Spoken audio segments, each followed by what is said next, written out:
자, 오늘 네 번째 이야기 저희가 꼽은 4위 소식입니다. 국민의당 이현주 원내 수석 부대표의 막말 파문인데요. 이 사태가 걷잡을 수 없이 커지자 이현주 의원 오늘 사과 입장을 표명했습니다. 들어보시죠.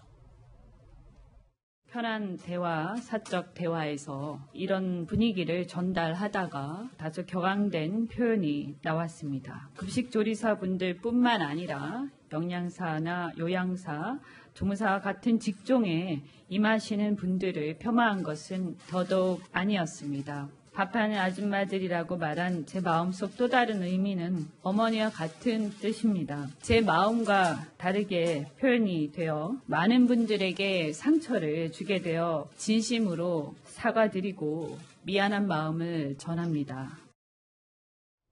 자, 저렇게 사과를 했음에도 불구하고 이 사태는 잦아들기는커녕 점점 더 커지는 분위기입니다. 그 과거 발언, 최근에 했던 그 발언 다시 한번 저희가 보여드리겠습니다. 자, 이렇게 얘기했죠. 그 아줌마들 뭔데? 그러니까 학교에서 비정규직 급식을 담당하시는 분들을 향한 이야기입니다. 그냥 동네 아줌마다, 사실 옛날 같으면 그냥 아줌마들 이렇게 해가지고 조금만 교육시켜서 시키면 되는 거예요. 그러면서 솔직히 말해서 조리사라는 게 아무것도 아니다. 여기서 또 문제가 됐습니다. 간호조무사를 또 언급을 했습니다. 간호조무사보다도 더 못한 그냥 요양사 정도, 여기서 또 요양사들의 가슴을 후벼 팠습니다. 그러면서 미친 X들이야. 완전히 우리나라는 이래갖고 이게 나라가 아니야, 나라가. 여기에서 지금 급식 조리사 분들, 거기다가 요양사, 간호조무사, 이 직군까지 다 언급을 하면서 엄청난 공격을 받고 있죠. 네, 그랬다고 하더라고. 간호조무사들 협회 관계자에 따르면요, 어제부터 항의 회원들의 민원이 계속 빗발치고 있다고 합니다. 네. 이현주 의원이 이제 언급하면서 그러니까 비교한 것들의 간호조무사들이 있었는데, 그럼 우리가 뭐 어쨌다고 이렇게 하면서 강력 항의가 빗발쳤고요. 또 협회 차원에서 어떻게 좀 해달라 이렇게 하니까 협회 차원에서도 대책을 논의할 예정이라고 밝혔습니다. 네. 그런데요, 이 이현주 의원 비정규직, 특히 여성 근로자들에 대한 입장, 지난 2012년도에 한 언론 사설에 이런 입장을 또 써서 눈길을 끌고 있습니다. 여성 근로자의 상당수가 저임금 비정규직에 종사하고 있다는 현실을 생각하면 가슴이 답답해진다라는 사설을 썼습니다.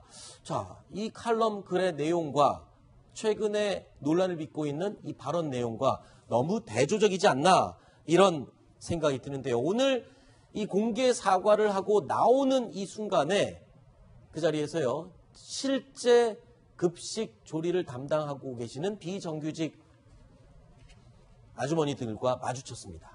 그 상황 영상으로 함께 보시죠. 죄송하다는 말씀을 드리고 급식실에 한 번이라도 가보셨습니까? 여러 번 가봤습니다. 오늘 같은 날 가서 1시간만 서 있어 보시라고요. 네. 땀을 얼마나 많이 흘리는지. 저는 조리사분들이 고생하는 거 알고 있고 죄송합니다. 죄송합니다. 네. 제가 뭐 알고 있다고 말씀드려도 제 대화가 그랬기 때문에 그렇게 생각하시는 거 충분히 이해하고요. 사퇴하십시오. 제 취지는 뭐냐면요. 제 취지는 비정규직이 정규직화가 되려면 국가재정이 감당할 수 있는 타협안을 찾자. 저는 그 예산도 얘기를 한 거고요. 인건비와 급식비는 다릅니다. 조리사분들 탓은 아닌데 어쨌든 그런 얘기를 전달하던 과정에서 그러니까요. 제대로 공부하시라고요. 국민의당 공식적인. 자, 조금 더 이 사퇴하라는 말이 나왔었는데요. 네, 급기야 지금 사퇴 촉구의 목소리까지 이어지고 있습니다. 들어보시겠습니다. 아줌마들이 소위 쓸데없는 짓거리 하는 것처럼 말하는 이현주 의원을 가만히 둘 수 없습니다. 이현주 의원이 사퇴하고 국민의당이 사과하는 그날까지 무슨 짓이든 할 겁니다. 국회의원답지 못한 그 발언으로 인해 우리는 그가 국회의원이 아닌 것을 선언합니다. 자, 급식 조리원을 동네 아줌마라고 표현해서 비난을 받고 있는 이현주 의원.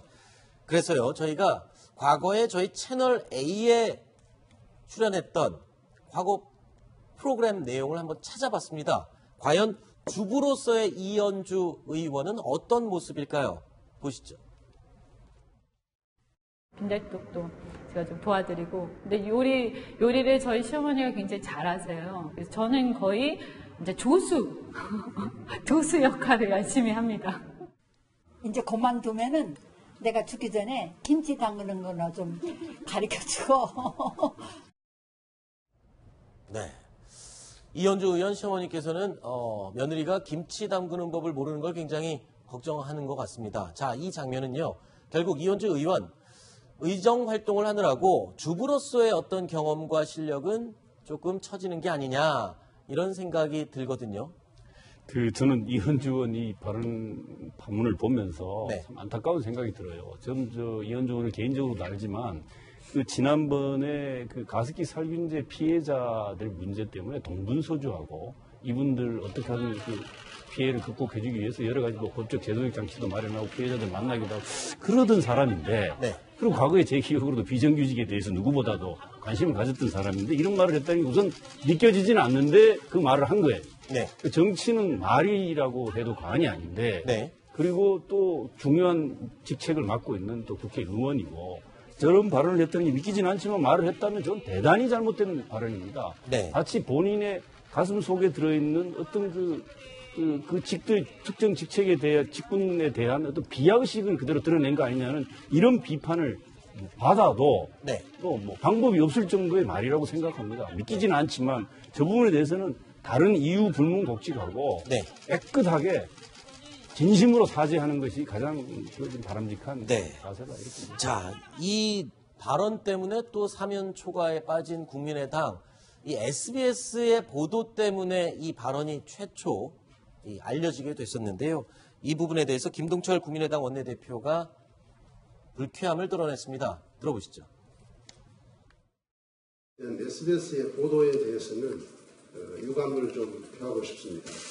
이것이 3주 전에 있었던 대화가 뒤늦게 기사화된 배경, 그리고 정식 인터뷰가 아닌 사적인 대화를 이렇게 기사화해도 그런 과정에서 당사자의 입장을 확인하지도 않고 할 수 있는 것인지, 정권 출범 초에 특히 방송 인허가권을 쥐고 있는 정권의 눈치를 의식한 것이 아닌가라는 그런 생각이 들어서. 자, SBS의 보도가 과연 적절했는지 여부도 논쟁의 대상이 될 수 있을 것 같아요. 손수호 변호사는 어떻게 보십니까? 이 보도 적절했습니까? 아니면 문제가 있습니까? 국민의당은 지금 이 보도에 대해서 절차적인 문제를 제기하고 있는 것이죠. 그런데 지금 방송 인허가권 이야기는 사실 언론인들에 대한 좀 약간 모욕적인 이야기가 아닌가 네. 그런 생각이 들고요. 또 하나 당사자의 입장을 확인하지도 않고 보도했다라고 하고 있는데 이 녹음되어서 보도된 그 통화 내용 있잖아요. 네. 이게 바로 이현주 의원의 의견을 확인하기 위해서 했던 전화입니다. 네. 그리고 이현주 의원이 재정 관련해 가지고 여러 가지 비정규직의 정규직화 관련돼서 이야기를 했는데요. 그 발언의 본 취지와 여러 가지 그런 그 내용들을 확인하기 위해서 기자가 이현주 의원에게 전화로 문의를 했고요. 그 과정에서 이현주 의원이 그 문제의 발언들을 한 거거든요. 그렇다면 도대체 입장을 확인하기 위해 전화해서 그게 녹음된 건데 또 무슨 입장을 확인하라는 건가 약간 좀 이해가 되지 않습니다. 그리고 다른 의원도 아니고 원내 3당, 세 번째로 큰 정당의 원내 수석 부대변인입니다. 이런 공적인 인물, 정치인과 이제 언론사 기자 사이에 사적인 대화가 있겠는가. 그리고 내용 자체가 사담을 나누고 친분을 나눈 것이 아니라 의원이 의원으로서 행한 그런 발언의 취지와 의미를 묻는 차원이었거든요. 그렇다면 이게 어떻게 사적인 대화가 될 수 있는가 저는 굉장히 의문입니다. 사실 김민지 기자에게 좀 물어보겠습니다. 기자들은 또 오프터 레코드라는 네. 그런 불문율의 약속이 있지 않습니까? 그런데 이번 사건을 계기로 정치인들 또는 취재원과 기자 사이에 굉장히 머쓱해지고 서먹서먹해지는 부분도 있을 것 같아요. 오프터 레코드에 대해서는 어떤 얘기가 나오고 있습니까? 취재진들 사이에서는. 사실 오늘 김동철 원내대표나 국민의당 차원에서 이런 얘기를 했습니다. 앞으로 이거는 기자들 스스로가 취재 환경을 좀 어그러뜨리는 일이 아니었냐 하면서 이제 좀 불만을 드러냈는데요.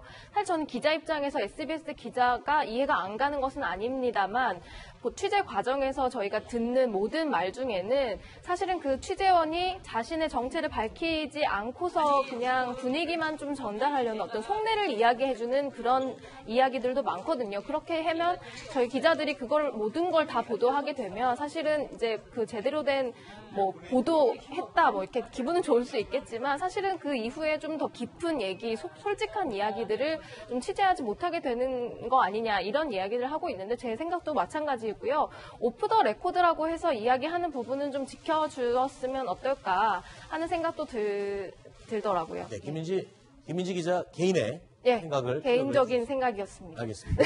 기자들끼리 또 생각이 다를 수도 예. 있겠죠. 알겠습니다.